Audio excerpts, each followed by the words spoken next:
ओम नमः शिवाय। तीसरा अध्याय, नारद का मानभंग। सूत जी बोले, हे द्विजवरों, नारद जी के चले जाने पर शिव की इच्छा से विष्णु भगवान ने एक ऐसी अद्भुत माया रची कि जिस ओर नारद जी जा रहे थे उसी मार्ग में एक सुंदर नगर बना दिया।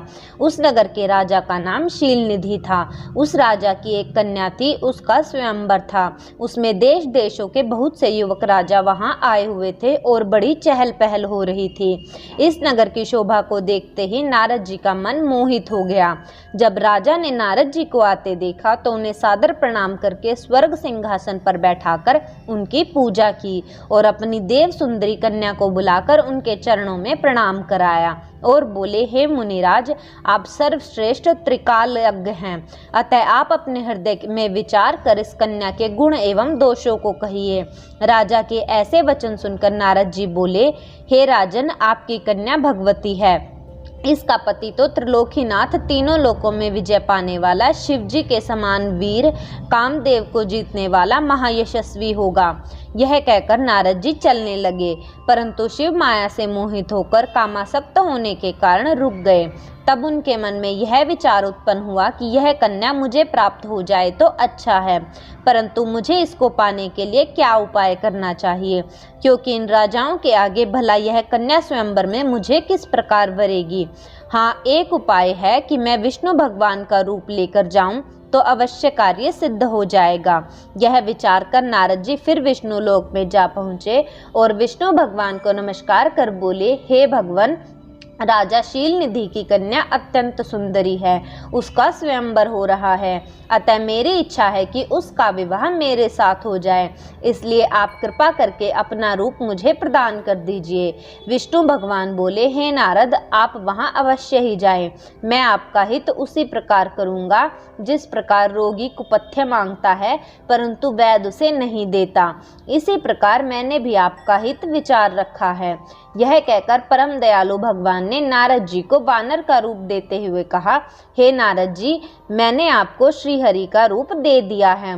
तब तो नारद जी अत्यंत प्रसन्न होते हुए अपने मन को परम सुंदर समझकर शीघ्रातिशीघ्र उस स्वयंवर में आ गए और अपने आप को सभा में बैठे हुए इंद्र के समान शोभायुक्त समझने लगे।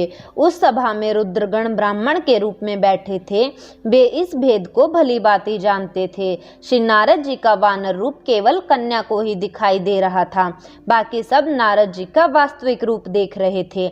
हे ऋषियों, जब वह कन्या हाथ में जयमाला लिए अपनी सखियों के साथ स्वयंवर में आई तो नारद जी के वानर रूप को देखकर वह अत्यंत क्रोधित हुई।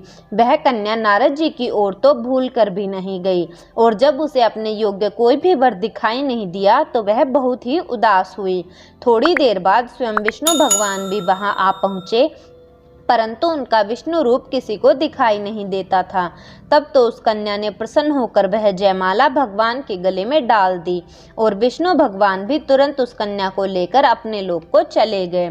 तब सारे राजा भी नारद जी सहित निराश होकर वहां से उठ आए।